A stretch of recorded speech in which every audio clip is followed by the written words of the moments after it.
and one was working at a golf course, another one was working at a restaurant, but he was just a busboy, but he helped the servers and he had that good work ethic that he was getting mad tips from all the servers because he was helping them with their jobs and they really appreciated it.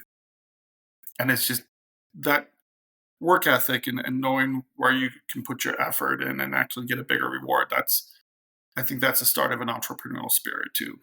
Welcome, millionaires and future millionaires.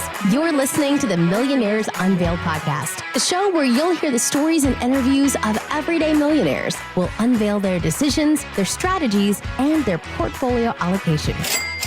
Now to your host, Jace Mattinson. Welcome back to another episode of the Millionaires Unveiled podcast. This is episode number 412. This is the podcast where we dive deep into the inspiring stories of self-made millionaires from all walks of life. We are your hosts, Jason and Stacy, and each week we uncover the strategies, setbacks, and turning points that led these individuals to financial freedom. Whether you're just starting out or looking to level up your wealth building journey, join us as we share the secrets and wisdom from those who have built their fortunes from the ground up. Get ready to learn, be inspired, and take actionable steps towards your own success. Listening to the Millionaires Unveiled podcast with my dad, Jace Madison, and my mom, Stacy Madison. Awesome. If you'd like to be on the show, send us an email, millionairesunveiled@gmail.com. We're always looking for new, great, entertaining guests who are willing to share their stories. If you haven't heard your story, shoot us an email. We'd love to interview you. And even if you have or something similar, or maybe you haven't heard your profession on in a while. Today we've got one we haven't heard in a while, which will be a great conversation. But yeah, if you haven't heard your profession come up in a while or your industry, maybe it's time to reach out. We've been doing this for several years, but it's always great to connect with new millionaires. And we also have a few now that we're going to be starting to do some updates with that might have come on the show in years 1, 2, or 3, or maybe later even. Get an update, see their net worth growth, see how their strategies has changed possibly with tariffs or with age or with life events. So looking forward to several of those. But today on the show, we've got Hubert. He's got a net worth. He says it's 500, but we're calling it $1 million because he also does, that we find out later in the show, have a pretty sizable pension, military disability payment that he's getting. And, we've talked a lot about on the show how to value those, which sometimes it is difficult. But if you back into what that income stream is, it definitely puts him over kind of the $1 million mark. And so you'll notice at the beginning, he kind of maybe says that his net worth is 500, mostly essentially in his house, in his law firm. But I will note he's been through a couple divorces too. So you start splitting that up. But yeah, he had over $200,000 in student loans that he's paid off, and started a firm, and has made some investments, in his kids and their lives and stuff. So we kind of have a little bit different conversation, not necessarily about kind of the millionaire, $1 million lifestyle net worth on paper, but kind of that $1 million net worth and lifestyle as it relates to the investments he's made in his kids and what they've been able to do thus far in their lives. So, and being able to, have a significant work-life balance, which is something we probably don't talk about enough on here. So, going to be a great episode with him, but you will note that, you got to tie 2 to 2 together with the pension for him to get over $1 million. So, and with that, without any further delay, let's get right into the episode with Hubert. Hubert, do you want to just give us about your background and what you're up to now? I'm a tax attorney. I've been doing it since 2009. I've worked as a tax law professor in New York City. I've taught and lectured to attorneys and tax professionals, teaching them how to do this kind of work. Co-written a couple books, and now own my own firm since 2018.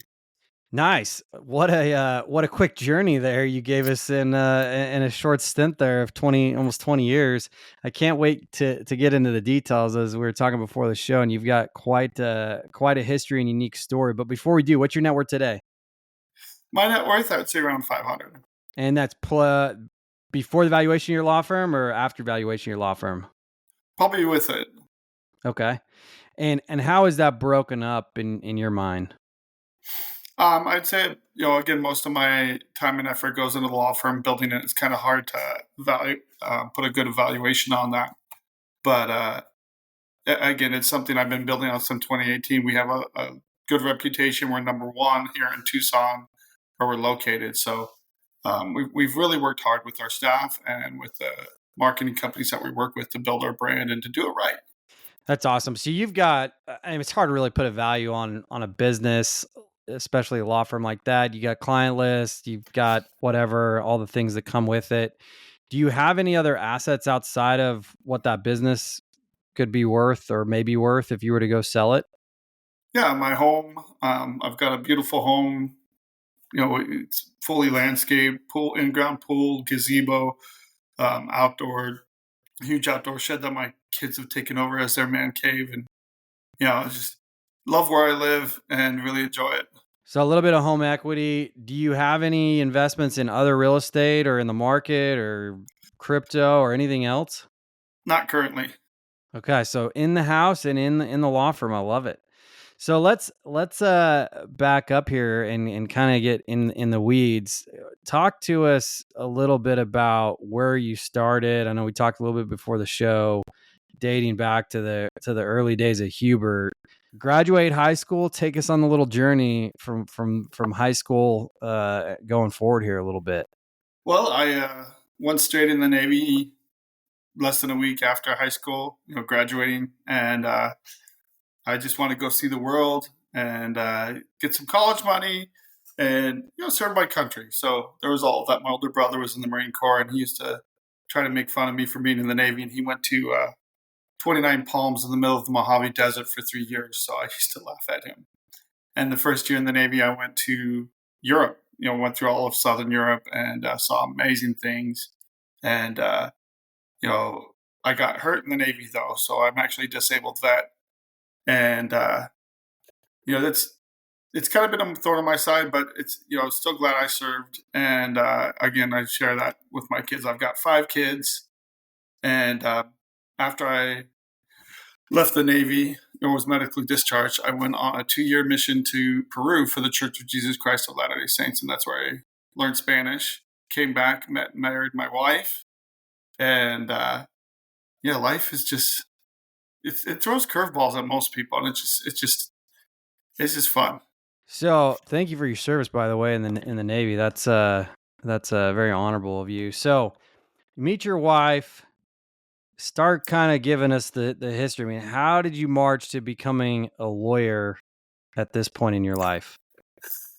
Well, I went to college. Again, I had the college fund from the military, and I was actually my undergrad is actually to teach social sciences and be a history economics teacher. And back in the early 2000s, Schwarzenegger was governor of California, and they started pink slipping teachers all across the state. People that live there remember it. And so I started looking around, what else can I do besides teach? And I ended up going to law school, loved it, went to UOP McGeorge on University of the Pacific. And I graduated in '07, went up to Idaho to take the bar exam up there. And then just, life kind of fell apart for a while. A month before the bar exam, my wife had a full-on mental break, and she was hospitalized for 5 months. So we ended up back in California. I took the California bar. And, again, a year or so later, we ended up getting divorced because of it. And then I got remarried, was married to my second wife for about 8 years, had a couple more kids. And then we divorced, and then I remarried my first wife. So I've been married since 2018 to my first wife again. So divorces don't help. I'll tell you that right now. Yeah, so talk to us a little bit. That's crazy. See, you're the second person that I've ever met. It's a crazy story. It's mind-boggling a little bit right now that I have a very close friend married a girl when he was in his early 20s. The dad was not happy, forced them kind of get divorced in a way. He got married, had kids, had like 25-year, marriage with this other woman. She also did with another man, had kids. They both got divorced and then they got back together, 10, 15 years ago or whatever. So they Wow. got remarried to their first wife, kind of like you have right now, which is wild. But talk to us about your comments about the expense of getting divorced and kind of what that did from a financial standpoint, emotional standpoint, all the things, because that's really what you do a lot of now too as a lawyer. Well, I see people go through divorce, and I'm a tax attorney. So the tax complications that come with divorce, paying child support, alimony, there's no winner financially, so to speak, when someone goes through a divorce. And so I never wanted to get divorced once. I mean, who does? But life is crazy, and it's just it's turned out for the best though, because right now I actually have a better relationship with my current wife than ever before. Our kids are happy. We're kicking them out of the house, so we're enjoying that. Getting some peace, and it had so much fun over the years coaching little league soccer, basketball. I mean, and currently I'm refereeing with my kids for fun and teaching them to work young too, because that's really important.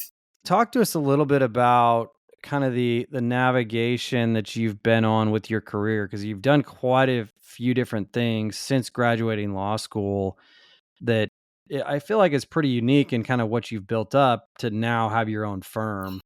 Walk us through that journey a little bit.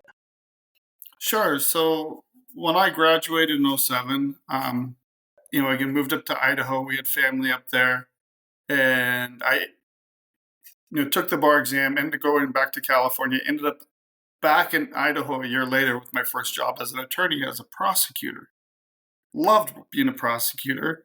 It was hard, dealing with a lot of the different cases, but again, it was something I really enjoyed, but it wasn't a great firm.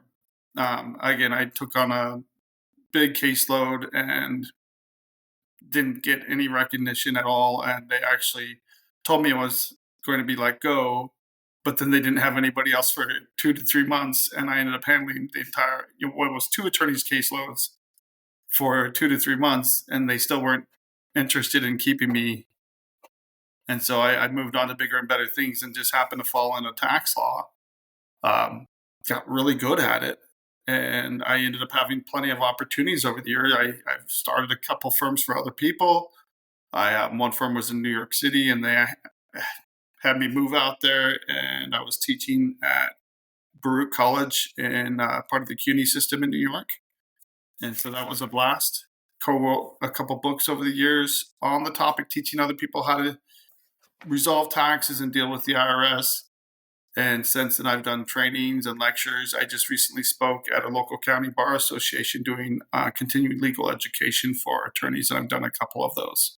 So just really enjoying diving in. It's something about when you really can get in there and help people understand and fix their tax issues, you can really turn things around from you. I've saved businesses with 10 people, hundreds of employees, and $1 million from $1 million cases down to hundreds of thousands.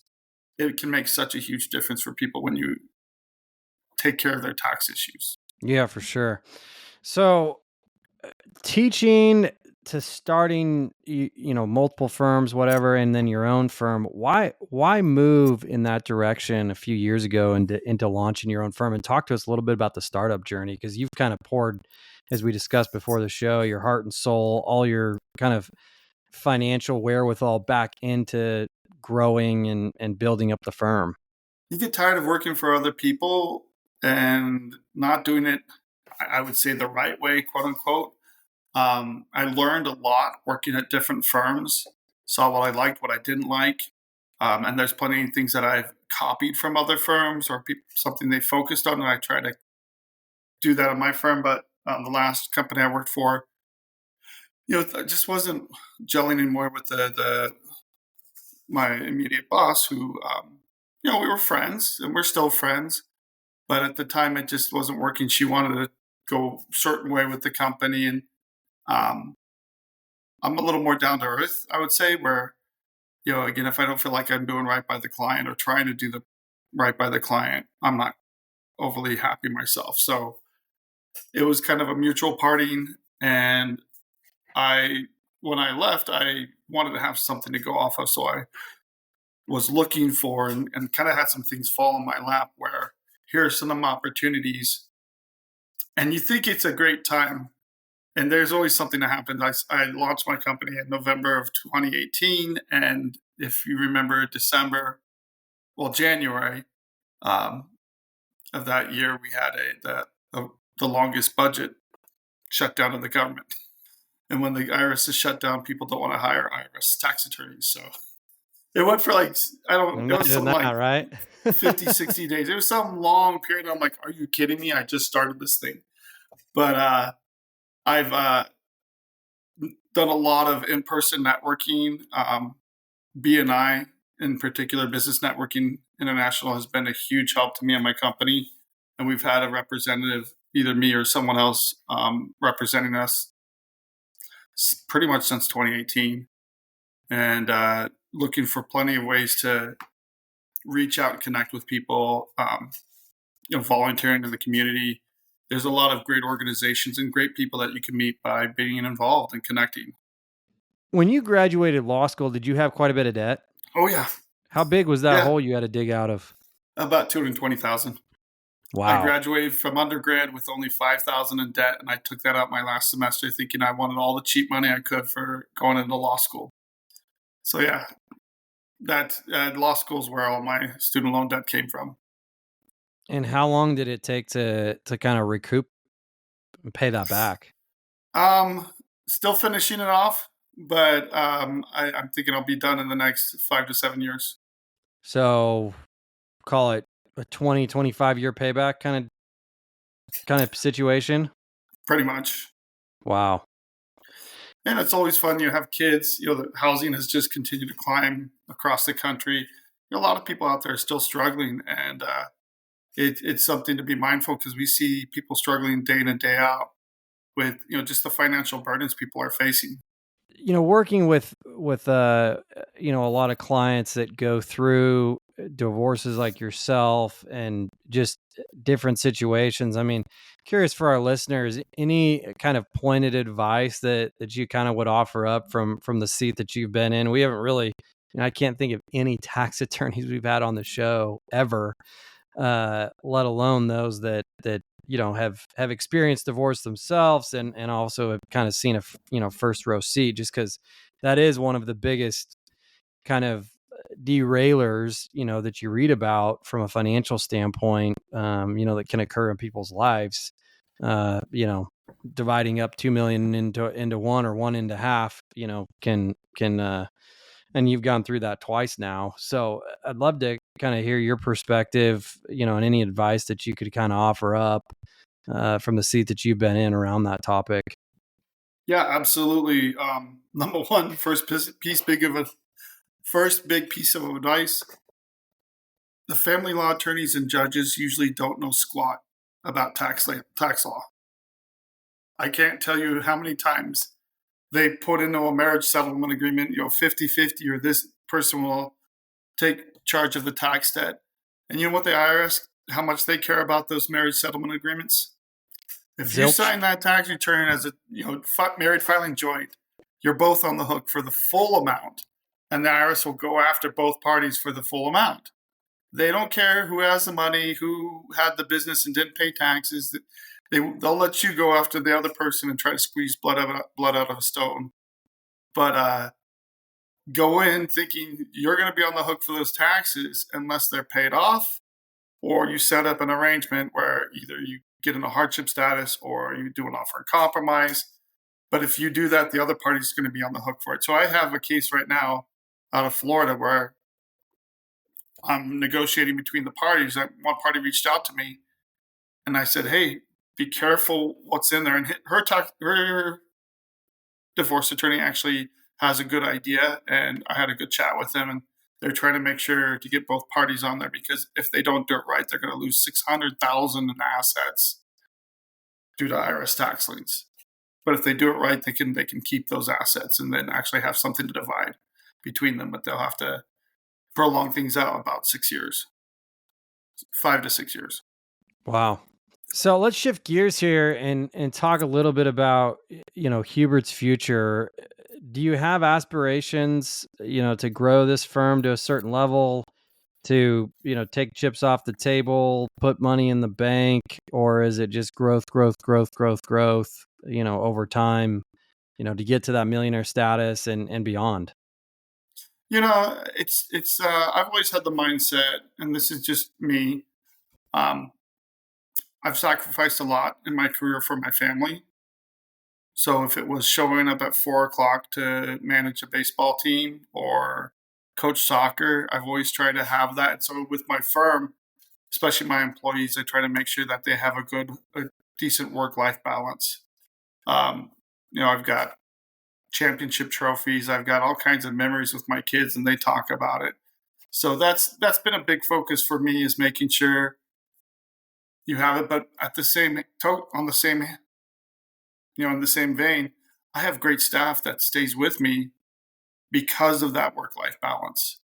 And I built a pretty good firm, and we already have an office in Phoenix. Our goal is to be established and have a fully staffed office up there in the next 6 months to a year. And Phoenix is a much bigger market than Tucson. Do most of your clients live local, or do you do stuff on a national level or I regional would level? say probably 40% are local. The other 60%, maybe another 10% in Phoenix. The rest are all over the country. We do a lot of work for people in California, New York, some of the biggest states. But I've helped people. We help people with IRS and state tax issues, which a lot of companies won't touch. But I've done plenty of offer and compromises with New York. Worked with Illinois. I mean, Florida doesn't have income tax, but all kinds of taxpayers in Florida, Texas. I've even had someone in Guam and Puerto Rico. Wow. Had a couple cases out of Puerto Rico. How old were you when you started the firm? Oh, now you're making me feel old. I was about 40. Wow. So starting, I guess that's not crazy. I mean, a lot of people probably start their first, if they're gonna, maybe they go big law, maybe they go small law, in-house or whatever. But I guess that's probably not crazy early or late. I mean, it's probably average 38 to 40 years old to start your own firm, unless, I know some people probably do it right out of school, but there's a lot of people that probably take a traditional or more traditional route, and that's probably an average age to either make partners, start off, break off into your own firm. So you're mid to late 40s now. I want to go back to a couple comments you made about the sacrifices with your family, the memories that you made, because I think sometimes, we've got 400 plus millionaires that have been on the show, and we do focus a little more on kind of the financial aspects of their lives, along with family stuff. And me being a family guy, 5 kids myself, like it's important to me to have those memories, make those memories, while also providing well. Talk to us a little bit about kind of the, I don't even know what the real term is, but just the equity buildup that you have in the memories and the things that you've been a part of. You talk about the championship trophies, the memories, but there's so much value in that in your life that pays dividends, whether it's memory dividends or other things that you just can't quantify from a financial standpoint, but clearly you've got in your life that adds a lot of value, and I think is worth talking about. And I think for me, I'm kind of old fashioned. Doing things with your kids, with your family, that will instill kind of the traditional work values will not only help them so much in life, um, but it helps keep them from moving back home. But um, like I mentioned, refereeing with my kids, and due to my back issues, I can't do hard physical labor. I can't even do the dishes because I do have nerve damage in both my hands as a result of my Navy injury. But it doesn't affect me most of the time because I've learned to work with it. But I'm able to do a lot. And my 13-year-old is out making 25 to 35 bucks a game refereeing. And I didn't make anything like that as a kid. And I had a paper route and I worked, but learning to invest. I mean, the kid's got over from one season, fall to spring, he put away over $1,000, and he's got his own credit union. And so trying to teach them that kind of financial literacy. And that's one of the best things you can do for your kid is take your time, help them learn the value of money. My 13-year-old lost his phone. I'm not buying him another phone. And we're mean parents. We only have him on a flip phone. So I mean, just we're not going to have him with a smartphone with all the connections. I'm like, and you lost it, you're going to buy it. You have money, so he'll probably take care of his phone better next time. But I think teaching people that kind of good financial sense is one of the big things that's lacking in society. Our schools don't teach it at all, and it is really missing out there. So if you're not working with your kids and teaching them financial literacy, I think you're missing an opportunity not only to connect with them, but teach them those valuable life skills that will help them be successful adults. My brother's a very successful civil engineer, and he sent his daughter to college and gave her a credit card. She maxed it out very quickly, and he said, "Hold the phone. What are you doing?" Cut her off and said, "You're paying this whole thing before you get another dime. I mean, you're not going to just run up this credit card at college doing whatever." And one of my favorite charities that I was on the board for a while was Junior Achievement. If you don't mind if I give a plug for them, they're all about teaching financial literacy in classrooms across the country, K through 12. And if you are ever looking for a great charity to volunteer for, you can go, and they give you the lesson plans and everything, and you can go in a classroom and teach at whatever grade you pick. I've done hot dog stands for second graders, making donuts for kindergartners. I mean, they make it fun, but this is the kind of stuff I wish I would have been taught in school. So, yeah, the value of hard work, the value of money, and how to handle money, I think is one of the, those are the skills that are not taught in our society and could really help our kids and future generations. You should know what that is. That's the best kind of notification. That's the sound of another sale on Shopify. And the moment another business dream reality comes true. Shopify is the e-commerce platform revolutionizing millions of businesses worldwide. In fact, I use it for several businesses that I have and my wife has. We love Shopify. Shopify simplifies selling online, and you can focus successfully growing your business. Shopify covers every sales channel from in-person POS system to all-in-one e-commerce, and it even lets you sell across social media marketplaces like TikTok, Facebook, and Instagram. Packed with industry-leading tools ready to ignite your growth, Shopify gives you the comfort of your business and your brand without having to learn new skills or design new code. And thanks to 24/7 help and an extensive business course library, Shopify is there to help you have success every step of the way. Sign up for a $1 per month trial period at shopify.com/unveiled, lowercase. Go to shopify.com/unveiled to take your business to the next level. Once again, that's shopify.com/unveiled. And thanks again to Shopify for sponsoring today's episode. At what age did you start kind of digging deep into that with your own children? Really when they started working, probably most of my kids started refereeing around 12 to 13. They had other opportunities to work, but again, I've had the mindset that I want them to be as independent as possible. So when they hit 18, they're adults already. And if they've never had a job, if they're not driving a car, if they don't know how to be self-sufficient, they're going to be dependent on you. So that's been my goal. Is to it's not like I don't support them at all. I'm actually supporting 2 sons right now on missions, but they know how to work. They know how to make money. One earned $20,000 before he went on his mission. The other made, about $15,000. Working different jobs, and that just helps them build so much self-esteem and knowing that they can go out, find a good job. And one was working at a golf course. Another one was working at a restaurant, but he was just a busboy, but he helped the servers and he had that good work ethic that he was getting mad tips from all the servers because he was helping them with their jobs and they really appreciated it. And it's just that work ethic and knowing where you can put your effort in and actually get a bigger reward. I think that's the start of an entrepreneurial spirit too.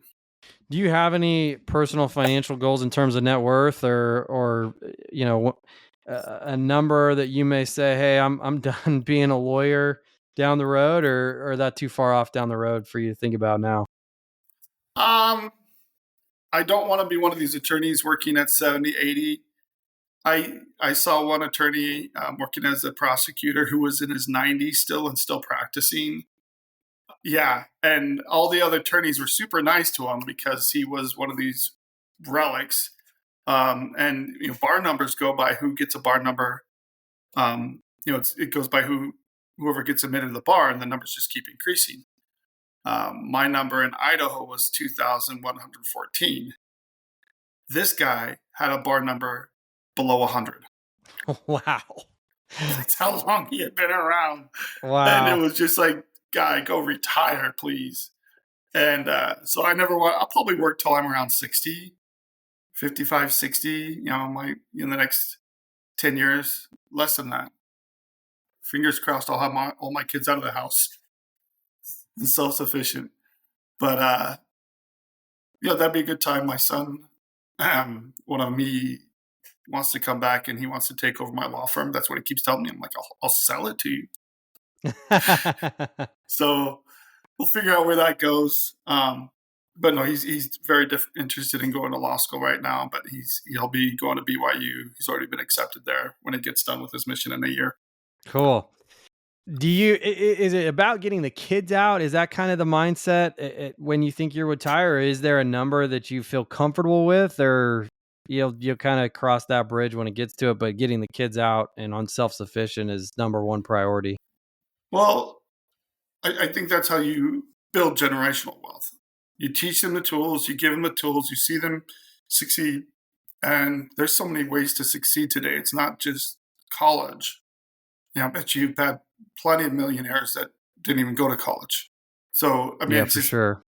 for my kids, if I can instill that in them, help them all go on their way and be, self-sufficient as adults, I think that's a huge score. But as far as me personally, I think I'd want to retire at 1 to 2 million. And who knows what that's even going to be worth in 10 to 15 years. It might have to be a much higher number. But again, if I can live comfortably and spend time with family, I would much rather retire and coach the grandkids. My kids used to always ask me, when are you going to stop coaching, Dad? I was like, when the grandkids are done. But Yeah. To me, that's kind of my goal, is to be the old crotchety guy out on the baseball field, out there before everybody else, prepping the fields, having fun, and just or out and just coaching. I had so much fun with it, and to me, I would love to just travel, be with family, and then just be part of the community. I think there's a lot to be said for being part of the community. Yeah. Curious, do you have any disability or retirement pension from the military or the Navy at all? I do. I'm 60% disabled, so I Okay. get full medical care, and I get a VA disability every month. Yeah, So heck, that's also probably worth something to your net worth because you get an income stream, which, I do have an income stream. I'd much rather use yeah. my arms, so. For Um, sure, absolutely. yeah. But everybody that I have on from the military, it's hard to value that thing, right? But at the same time, in terms of a financial conversation, everybody, whether it's putting away a nest egg of 1, 2, 5 million, whatever it might be, at the end of the day, you're getting to a point where then you feel comfortable withdrawing for an income stream that will carry you Mhm. through retirement till whenever you die, or in some cases, or hopefully have left over, or maybe you do want to die at exactly zero, as Bill Perkin talks about in his book. But that kind of thing and having that income stream is of value to you because you've got it, and it's federal government money. Like, it's not going to not show up next month or next week or whenever it's supposed to hit. It's very predictable. You know exactly what it's going to be, and of course, you don't miss it. So, from a financial standpoint, any type of pension or guaranteed stream of income, I personally think there's value in there. How you get to the value of it, it's really hard because, rate of return, expectancy. I mean, they get, you know, actuarial tables that they mess with to try to get to where that, value is and what it all, and keep the gravy train flowing forever. People that study actuarial science and economics and things that, are extremely, mathematics driven to get to that point. But I think there's a value there. It's hard to always say what it is, but everybody that I've had on that's been on the military with pension, whether it's disability, I mean, those things are worth, several $100,000, if not, into the millions, just because you're going to have it in perpetuity, Yeah, no, and it really helped put me through college. I mean, it's been a help, I went through a period, after law school around 2012 to 2013, where I was in a really bad way. I was taking a lot of painkillers just getting by, and then had back surgery, which really worked out for me. Mm-hmm. But in the next 5 to 10 years, I'll probably have to go into the knife again. And it's just, but right now I referee. I've got 3 games I'm refereeing this week, Saturday, for U15. So 13 and 14-year-old kids, and I can keep up with them mostly. Which Can't sport? sprint down the field with them, but yeah, it's just Soccer? soccer. Okay. And just trying to keep active, because you got to keep your health too. But I mean, it's good to get out. It's good to have variety. I mean, I work probably 50, 60 hours a week, and then it's so good to just get out and have some variety and let some steam go. Yeah. Well, I bet you that, I mean, if you put a value on that pension or on the disability, I bet that probably pushes you over that $1 million mark for sure. Given that Probably. you've got that I don't doubt forever. that. Yeah. Yeah. That's No, awesome. and it's I've been lucky to have the military there supporting me and my family. It's just a tough thing all around, though. So I mean, I tip Came my at a hat cost, to. absolutely. Well, there's plenty of other veterans. My own brother is 100% disabled, and he got messed up pretty bad in Afghanistan. Oh wow. So yeah. So he went in. He was in special ops over there, so he doesn't talk about it much, and we don't press him. Yeah. Well, let's wrap up with some rapid fire questions. What's the most expensive pair of pants or shoes that you purchased? Couple $100. Okay. What about the most expensive car? Probably 30,000. Okay. You buy that brand new? Yeah. What kind of car was it? Just curious. It was a minivan, because we were getting too many kids for a Honda Civic. There you go. Brand new those giant minivan. I car love seats, you can't, sedan won't work anymore. So we bought a brand new minivan. Oh, trust me, I know. 5 kids. We had to get rid of the 25th. Well, we haven't gotten rid of it, but yeah, the old 10-year-old Suburban with the can't fit 5 car seats in the thing with the bucket seats. So we had to upgrade to essentially a bus, but fit 5 car seats. A little crazy, but I hear you on that. I've lived that. I'm living it still. What's the most expensive experience or trip that you've been on? Went to Europe. So, spent 3 weeks in Europe, 2 weeks in England. I visited with family over there. My brother-in-law was in the Air Force, and spent a week down in Paris and Normandy. We were over there for the 75th anniversary of D-Day. And oh, wow. Oh, yeah. Absolutely amazing trip. Paris was amazing. England was amazing. And just, we did it in 2019, right before COVID. So take the whole family? Oh, yeah. You remember how much you spent on it? Probably on 12. Okay. 12,000. That's not terrible for 3 weeks in Europe, especially in France. No. France isn't cheap. No, but it was amazing. It's well worth it. And, Opportunity wrote, that was actually 6 months after I launched my company. Well, that's cool. Yeah. So that was great. What's the craziest thing you ever done to earn money? Gotta think about that one. High school, I worked 2 jobs, and one of them was in a warehouse where they produce gourmet honeys and peanut butters, like cashew butters, all kinds of things. And they had me go, they had the plastic along the roof, and I had to clean all the dust off. So I'm up there covered in dust cleaning stuff. I did some crazy stuff in the Navy too, though. So yeah, that's, if you count the Navy, we did some really weird, stuff that, working in the galley. We did underway replenishments. I was on an oiler, which was a big target, and we were in a storm, there was a captain of the carrier, and there was an admiral on the carrier, and the captain of the carrier didn't want to lose face, so he's still trying to do the underway replenishment with the cables and the wires and everything going back and forth. And the storm was bad enough that it would lift me. I was holding on the ropes trying to, control, balance the huge hoses, refueling hoses, and it would lift me off my feet and throw me about 10 feet or so in the air. And Wow. that was fun. And eventually the admiral said, "This is stupid. Let's knock this crap off." Yeah. She's like, "We're going to get someone killed here." How did you make your first buck? Paper route. I think it was 11. You remember how much you got paid? I'm just curious. Oh, I didn't know anything about money, so it wasn't hourly. I had to go and do collections, and I stunk at collections. So I would go and I would get enough to pay off the paper, and then I would, whenever I wanted fun money, I would go and collect. So I wasn't very good at collecting regularly. So there's a lot of people that got some free papers. When I wanted arcade money or to go down and get candy or whatever, I would go and ask people for money. Hey, Bill, whatever. Just, Oh man, that's great. I'm a little younger than you, but when I did the paper out, the paper company collected for me, so I didn't have to. I didn't have to do that. It was that kind of would have nice. been nice. Yeah, well, I take that back. There were a few people. The paper company. This is back in the early 2000s, but they started getting digital, ironically. Yeah.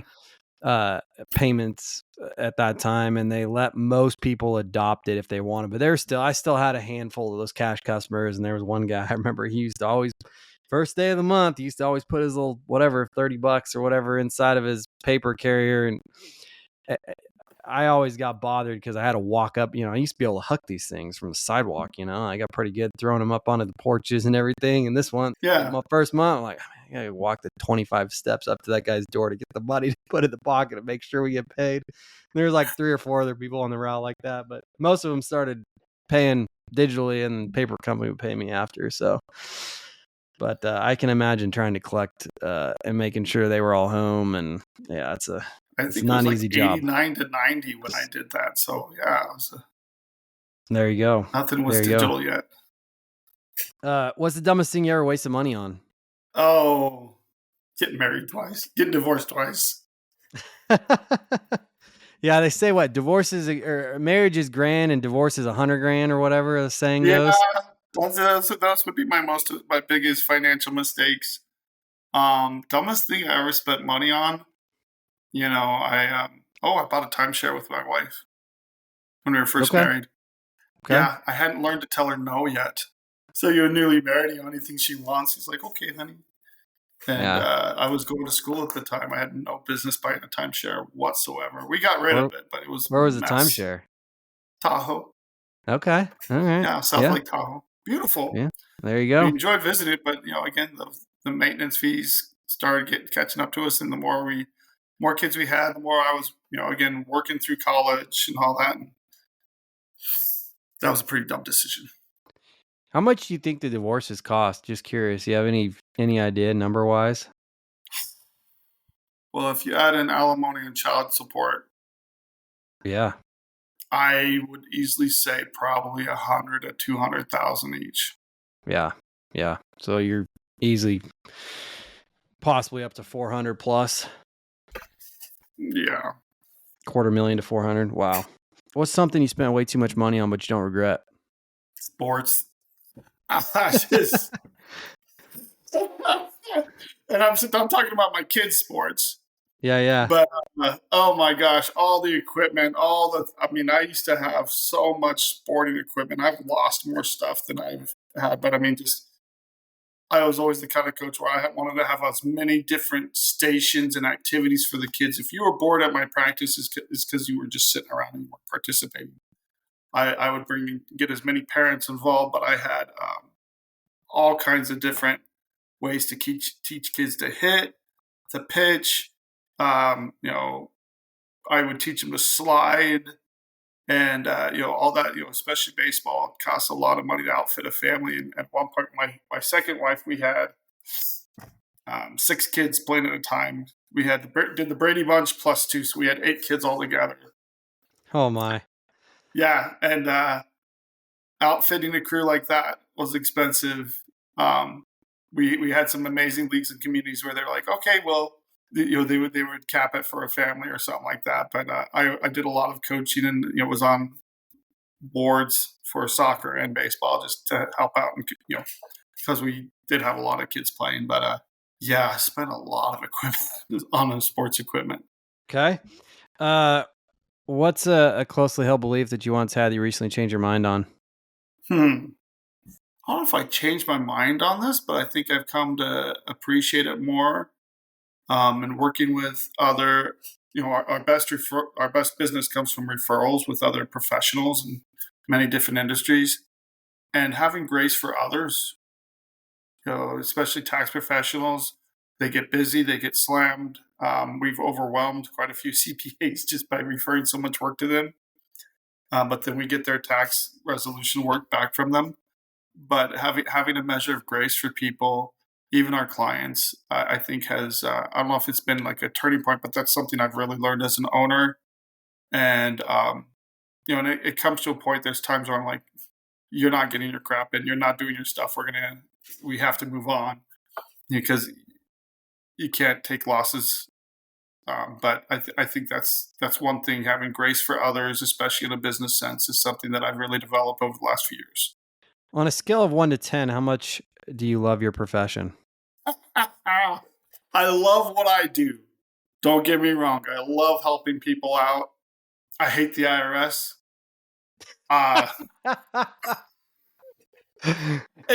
There are plenty of great people there, but the management, it's like their head is in a blender. And I talk to people at the IRS and I say, why is this? And like, I know. They're just like, we know it's stupid. What are we going to say? What are we going to do? It has not gotten smarter. It's gotten dumber over the years and less efficient. I mean, there's whole layers of bureaucracy. I'm like, Trump, call me. I can tell you what needs to be cut that everybody hates at the IRS. Just like whole department just gone. And anyway, and he's cutting too, which is making it harder to work with the IRS. But it's gotten to the point where people just can't get through. And that's the tough part. And it frustrates me seeing people that come to me just because they can't deal with the IRS. It's too hard to get through. They get bad information when they call in. And this is something I could go on and on about.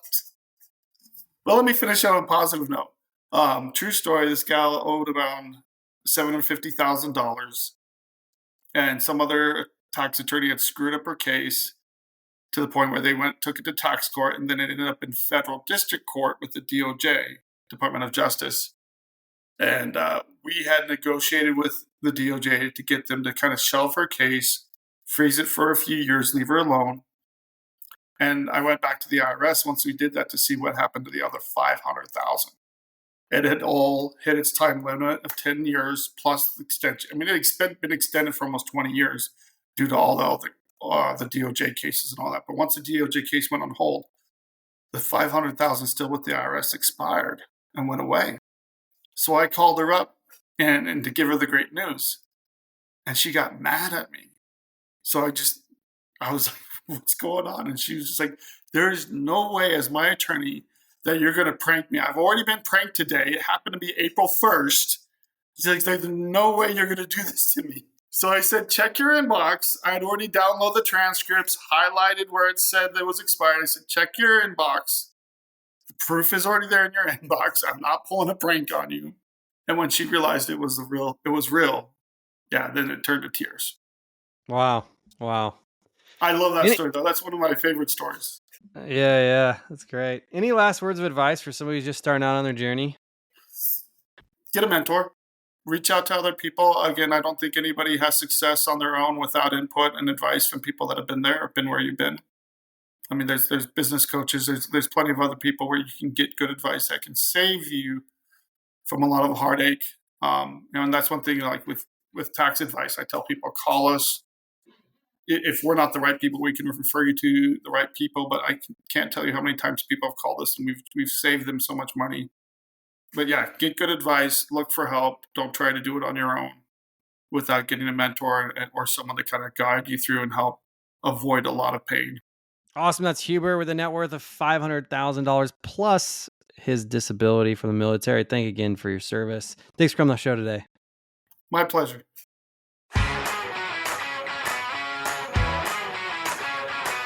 Thanks for listening to the Millionaires Unveiled podcast with Jace Mattinson. For more stories, investment opportunities, and information, check out our website, millionairesunveiled.com. See you next time when you'll hear from another everyday millionaire.